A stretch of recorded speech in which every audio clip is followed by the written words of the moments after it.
കൊച്ചി കോർപ്പറേഷനിലെ UDF സ്ഥാനാർത്ഥി നിർണയത്തിൽ കടുത്ത പ്രതിഷേധവുമായി യൂത്ത് കോൺഗ്രസ്. യുവാക്കളെ പാടെ അവഗണിച്ചതാണ് യൂത്ത് കോൺഗ്രസിനെ ചൊടിപ്പിച്ചത്.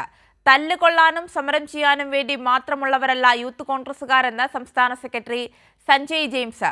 DCC പ്രസിഡന്റും MP-മാരും MLA-മാരും ഉൾപ്പെടെയുള്ളവരുടെ വ്യക്തി താൽപര്യമാണ് സ്ഥാനാർത്ഥി നിർണയത്തിൽ പരിഗണിക്കപ്പെട്ടതെന്നും യൂത്ത് കോൺഗ്രസ് സംസ്ഥാന സെക്രട്ടറി ചൂണ്ടിക്കാട്ടി.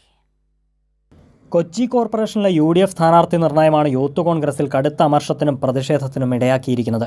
യുവതി യുവാക്കൾക്ക് അർഹമായ പരിഗണന നൽകണമെന്ന KPCCയുടെ സർക്കുലർ തള്ളിക്കൊണ്ട് DCC പ്രസിഡന്റിന്റെയും MP-MLA-മാരുടെയും വ്യക്തി താൽപര്യങ്ങൾ പരിഗണിച്ചാണ് സ്ഥാനാർത്ഥി പട്ടിക തയ്യാറാക്കിയതെന്ന് യൂത്ത് കോൺഗ്രസ് സംസ്ഥാന നേതൃത്വം ആരോപിച്ചു. 2 തവണ തോറ്റവർക്ക് വരെ സീറ്റ് നൽകിയിട്ടും യുവാക്കളെ പരിഗണിച്ചില്ലെന്ന് യൂത്ത് കോൺഗ്രസ് സംസ്ഥാന സെക്രട്ടറി സഞ്ജയ് ജെയിംസ് ചൂണ്ടിക്കാട്ടി. യൂത്ത് കോൺഗ്രസ് തല്ലുകൊള്ളാനും അടികൊള്ളാനെല്ലാം മാത്രമല്ല, ഈ വോട്ടർ പട്ടിക ചേർക്കാൻ വേണ്ടി യൂത്ത് കോൺഗ്രസ്സുകാർ പ്രയത്നിച്ച് രാവുമ്പകലും പ്രയത്നിച്ച് വോട്ടുകളാക്കി കഴിഞ്ഞപ്പോൾ അത് മത്സരിക്കാൻ വേറെ ആൾക്കാരാണ് ഇതിൻ്റെ അകത്ത് വരുന്നത്. ചില വ്യക്തി താല്പര്യങ്ങളിലാണ് മെയിനായിട്ടിത് സ്ഥാനാർത്ഥിത്വം കൊടുത്തിരിക്കുന്നത്. സ്ഥാനാർത്ഥി പട്ടികയിൽ ചെറുപ്പക്കാർക്ക് അവസരം നൽകിയ LDFനെ കണ്ടു പഠിക്കണം. സ്ഥാനാർത്ഥി പട്ടിക തയ്യാറാക്കുമ്പോൾ യുവാക്കളെ പരിഗണിക്കുമെന്ന പ്രതിപക്ഷ നേതാവിൻ്റെ വാക്കും വെറുതെയായെന്നും സഞ്ജയ് ജെയിംസ് പറഞ്ഞു. ഞങ്ങൾ പല രീതിയിലും പ്രതിപക്ഷ നേതാവിനെ കണ്ടായിരുന്നു. ഇലക്ഷന് മുമ്പായിട്ട് യൂത്ത് കോൺഗ്രസിന് പ്രാതിനിധ്യം ഉണ്ടാകും എന്ന് അദ്ദേഹം പറഞ്ഞതാണ്. എന്തുകൊണ്ടത് ഉണ്ടായില്ലെന്നുള്ളത് ഞങ്ങൾക്കറിയില്ല. കൈരളി ന്യൂസ്, കൊച്ചി.